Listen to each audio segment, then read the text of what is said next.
How you doing, Khumo family? It's your boy Ryan Gibson here with another Mini Masters, and today our topic is one that's very near and dear to my heart, the writer's room. What happens in the writer's room? So when I'm talking about the writer's room, I'm talking about when you're actually been hired as a writer, working on a television show, more often than not, because writer's rooms tend to not happen in features. More often than not, that's you and your writing partner, that is your writer's room.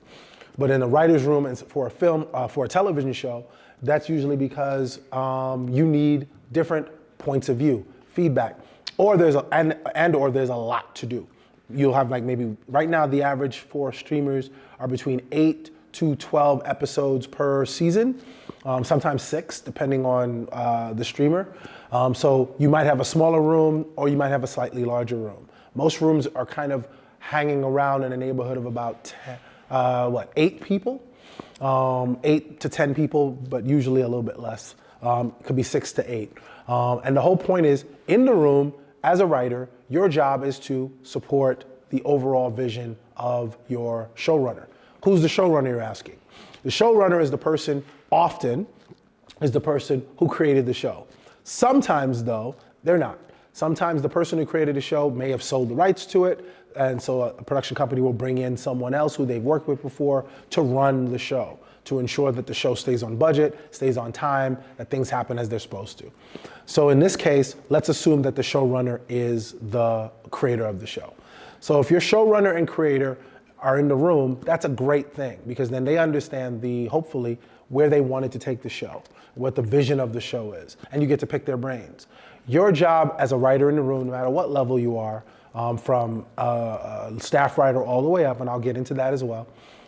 Your job is to ensure that you're making sure that the vision of the room, the vision of the story, the vision of the program is being created and fulfilled.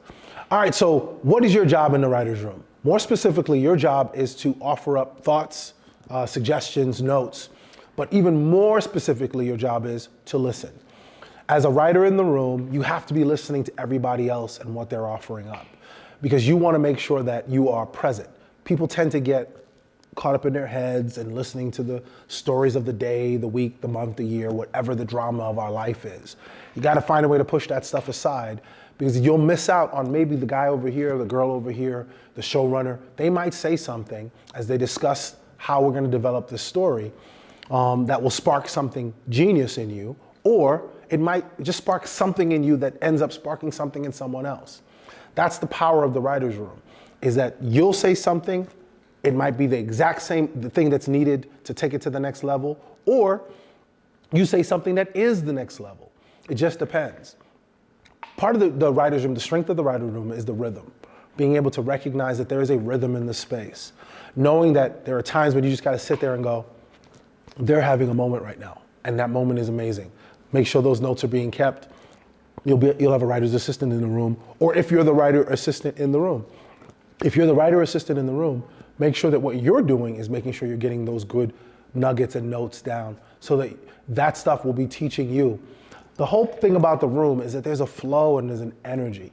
6 people in a room cannot have a conversation with 6 people speaking. You can sing, you can be a choir with 6 people singing, but you can't speak because you can't hear each other. So you have to learn when it's your turn, when it's not your turn, when to be okay when someone steps on you, because people are going to step on you. There are going to be moments where you want to say something and somebody else might jump in and go, oh my God, can I just really quickly? And then recognize that that energy is so powerful for them, as long as they don't keep doing it. And I promise you, if they keep doing it, if you're bothered by it, you're not alone. Other people in the room will be bothered by it, and they'll take it to the showrunner, or the showrunner themselves will be aware, and they'll take it to the writer and have a conversation and simply go, hey, can you be aware of the fact that sometimes you're stepping on other people, you're not giving them the space to speak? So I understand you get excited, write it down. What I tend to do, because I'm that guy and I get excited, I write it down. I'll be like, ooh, in my head, but I'm like, they're talking. And I'll write it down so I won't forget the train of thought. Write down my little quick, and I taught myself to write stuff down without looking down, because I think that's somehow disrespectful if someone's looking at the top of your head when they should be looking in your face. So I simply grab a piece of paper, or I do it on my computer really quickly, but usually a piece of paper, because obviously on your computer, that could be distracting, somebody hearing someone typing really hard. Unless there's a note that was given that's so powerful, you want to make sure that it's written down for yourself. The power of the writer's room is the ability to work collectively and collaboratively. Collectively, getting ideas from everyone can elevate a story. Collaboratively, if you're struggling, if you're bumped on something, if something doesn't work, you can run it past the room, and then the room can tell you if it makes sense. If you're doing a comedy, the first audience of a comedic script is the writer's room, because then you'll be able to see if the room laughs, people are gonna laugh, because more than likely the people in the room are real people. If the room doesn't laugh, or if they don't get it, then chances are other people are gonna have the same issue, and you gotta tweak it and you gotta fix it. But if you throw out a joke and the room thinks it's hilarious, then it's probably hilarious. The same thing is true as if you're telling a dramatic story and the drama of the story feels flat or somehow not there. Or if someone says something and the whole room goes, yes. And I've had those moments where you're sitting there and somebody goes, what if the character dies? Out of the blue, we just say that. And then everybody goes, yes, I would not see that coming. You can feel the energy of it shift. All of that happens as a function of you listening. If you're able to get into a writer's room, do it. Meaning, if you can get in there as an assistant, as a production assistant, or as a writer's assistant, if that's the entryway, take it. Because being in that space is probably one of the best learning opportunities you will ever have.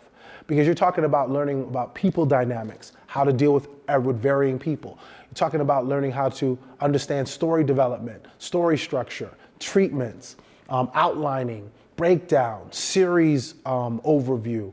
Where is your series going to be at the end of the, because in the writer's room, you figure out the beginning of your episodes or your series and then the end of the series. You get all that stuff worked out in that space. It is such a palpable and powerful tool to have in your toolbox to have had that experience. So if you can do it, do it. And if you can't do it because you don't have people, you don't have the opportunity, create it for yourself. Come up with an idea for something. Get a group of people together. Have you guys meet 3, 4, 5 times a week if possible, whatever it is reasonable for your schedule. And I promise you, the idea will be strengthened. It'll be better. Just as long as you are clear, you, whoever you are, as the showrunner or the person with the principal idea, as long as you're clear about what the story is. Because if you're not clear about what the story is, what will and tend to happen is that you'll have people come in and they will try to reshape the idea into a version that fits their perception. Nothing wrong with that. Sometimes that's a good thing. But if you're clear on your vision, no one can come in and try to reshape it. They'll be clear too. And then they will only work within the confines of what you've given them. If someone throws anything out, they'll tell you in advance, this is probably completely out of left field. What if we make your main character a man? I've had that happen, where I knew what the story was. It was super clear. And one of the notes that I got for my female lead was, well, what if you make it a man? Because it'll be easier. And I was like, huh? Who said I wanted it to be easier? I'm okay with the story being much more difficult and much harder to pull together because the main character happens to be a woman. That's fine. So you have to be able to fight through those things and have an answer to those questions. So if once you get into a writer's room, the biggest, again, I'm going to keep restating, it's not going to be a very long mini master, but the biggest thing is to really understand that you have to learn to listen. Listening is not easy. It requires you, and here's the other part of listening. The other person doing the listening, when you say something and then they say something completely to the left of what you're saying. That is probably the most frustrating thing. When you've sat there and you've listened to everything they had to say and you're clear that 1 + 1 = 2, and then they turn around and they go, 1 + 1 is 11. And you go, huh? How did we get there? And you're trying to figure out how do we get back to what was the main thing that you're trying to get the answer to. That's a skill too. And believe me, it takes patience. And it's patience that require you to really listen, because they may just listen in a way that you don't understand. So what I just said, 1 + 1 is 2.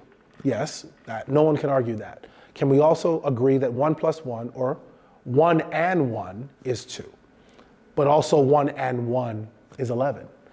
So if you say that and you understand that if you took 2 1s and put them together, it's just about semantics and what the person heard. So you want to make sure that you're clear, especially in the writer's room, that you're having the same conversation. That when you're talking about something, that you take stock in everyone in the room and you're not just talking to be talking. You're looking around the room and making sure Does that make sense to everybody? Is that confusing? Because you want to make sure that you're conveying the message as clearly and as succinctly as possible so that everyone gets it. Because if they don't all get it, they can't offer you feedback. They can't tell you whether or not it's a great idea. They can't take the idea and expand on it. And if they do, they might expand on it in a way that the rest of the room, and I've had it happen, where you have 6 people in a room, 1 person is speaking, they're done, and then 4 people in the room got it. We're all 5 of us are on the same page. And one person goes, well, what if we do this, this, and this? And then the room now has to look at that person and explain to them what you meant to say. And now you have that whole conversation, and that pulls away from the energy of, we get it, that makes sense, let's do that. But what if da da da da da da? And then you're like, no, sir, that's not what he meant.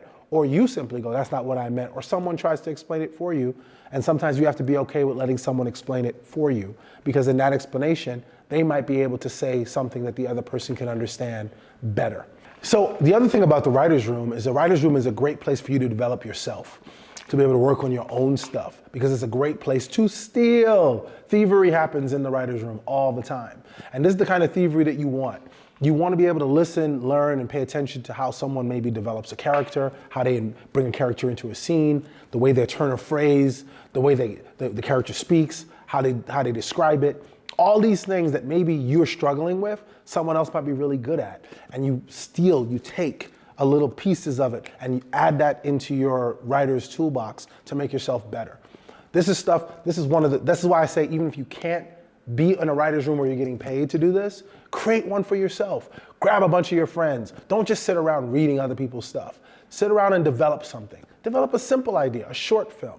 It doesn't have to be a whole TV show. And if it is a TV show, be clear on the process of that. Remember that it's about also not just understanding what happens in the pilot, your first episode, but it's understanding what happens all the way through to the end of your first season so that you understand that. And before you start writing any scripts, you should have already broken down what everybody's thing is. You can do a very short web series and do like 6-episode web series, 3-4 pages, 5 pages at tops, and have a writer's room of like 5 people, do 6 or 7 episodes, and have each person get an episode, sit down and discuss it. You'll learn a lot from each other. But you have to be willing to recognize that you don't know everything. You have to be willing to recognize that maybe somebody can offer you something interesting and new that can help to elevate you. And if you can do all that and listen, when it's done, you'll be made better. I promise you. I've never participated in any writer's room where I have not walked out and been thankful that I've been a part of it, because I've stolen so much and my bag gets fuller and fuller. My toolbox gets bigger and bigger every single time. And I learned so much, and I thank every writer that have been gracious enough to share their knowledge with me so far. And I hope that you guys have gotten something from this. And as always, we thank you guys for sitting in with us here at another Mini Masters. And we hope that this information helps you as you work on your next project in or out of the writer's room. Again, thank you to DeBear's, what's it called again? The Barber. I always get it wrong, guys. The Barber Hair Salon for making sure that I've been made handsome for this event. So thank you guys so much. Thank you to CJ. Thank you to Becky. We appreciate you guys. And if you can, go ahead and check them out. They're over there in Jabrone at Game City. So make sure you guys go check them out, because every time I go, I walk out with a smile, and I'm sure that you will too. In the meantime, in between time, I look forward to hearing you guys' feedback, not only about this particular episode, but any of the other ones that we've had, because they're all sitting there waiting for you to look through. And if there's something that doesn't make sense, if you have a question, a concern, send it to us. I really want to do one of these mini masters where I'm just addressing your questions, going through each one of your questions one by one, so that we can make sure that we're addressing the concerns of the people who are watching. If that's it, that's all we wrote. So that's all she wrote, at least for this time, and I look forward to speaking with you guys again soon. Until then, please continue to share and tell a friend to tell a friend to tell a friend to join us at our next Mini Master. Thank you and good evening.